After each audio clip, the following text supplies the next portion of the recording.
Oh, this is past and present history brought together, isn't it?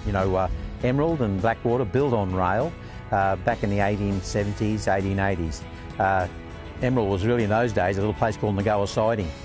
Grew to Emerald Town, then into the wonderful service centre it is now. And Blackwater, of course, has been built on rail and coal. In fact, it's a novel experience for these Blackwater school children to travel this line. This is a valuable stretch of track that's usually reserved for the giant coal trains that snake their way out to places like the Curragh mine loadout. It's probably all about size. When you look at it in photos and things like that, you really don't understand the enormity of the whole operation, especially from the whole supply chain from the start to the finish and return. Yeah, so it's all fairly impressive stuff. It's the Q150 steam train experience that is creating quite the buzz with members of the public around the state.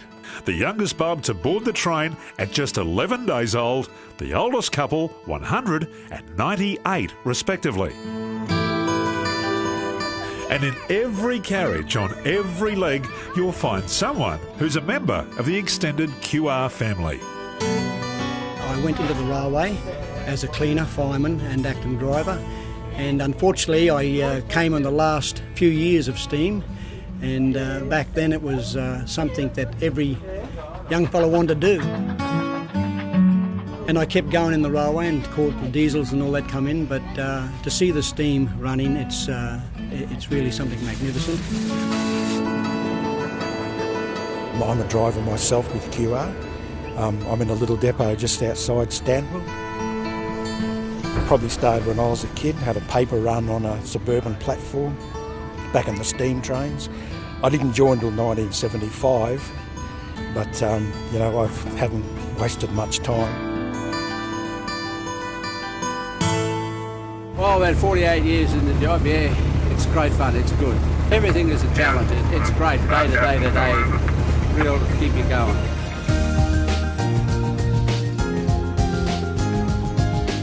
Keeping the steam train project going in unison with onboard staff and volunteers is an invisible workforce operating at sidings and workshops all over the state.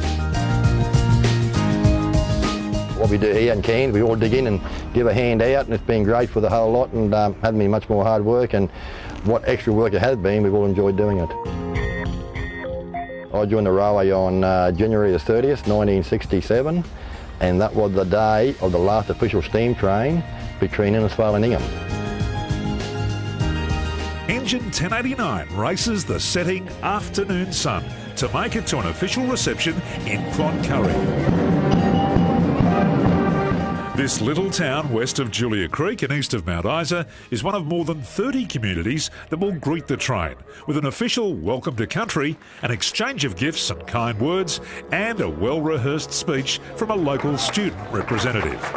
I would like to thank Cloncurry for welcoming the Q150 steam train on its journey west to Mount Isa.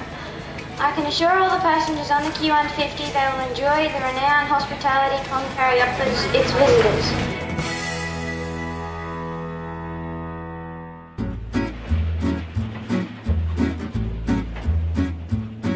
The QR Heritage Fleet rolling stock used on the Q150 journey has seen many, many years of service. So, understandably, it's a bit slow to get moving in the morning. Well before sunup, the dedicated crew gets to work breathing life into the beast. Well, the first team arrived just before 5, and when they start their day, safety checks, make sure that the boiler's safe to light up, that no one's interfered with things overnight. There are a number of basic checks, and then basically like a big backyard barbecue with lots of oil-soaked rags and big pieces of timber.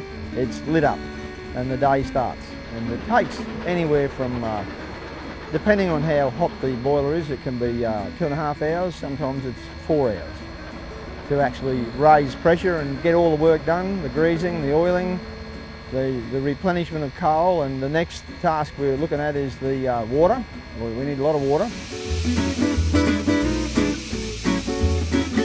let's not forget that this is a group of people drawn from a number of different divisions of the QR organisation. It's testament to how adaptable and enthusiastic the team is that a busy 5-month schedule continues undisrupted. Been with QR nearly 30 years and working in the long distance area, and I think this heritage sojourn around the state has been terrific. It's been well received everywhere. We've got carriages on here that are 107 years old. We've got a loco one that's 40 years old. We've got some staff that are in between the 40 and 107, and a lot of them are volunteers, and they do a terrific job as well. It's full steam ahead as the crew departs Cloncurry. It's a good place, Cloncurry. It's always been a good place. The rail's been played a big part of this town. It's always had big employment and always mixed well with the locals. So yeah, it does play a big part in our town.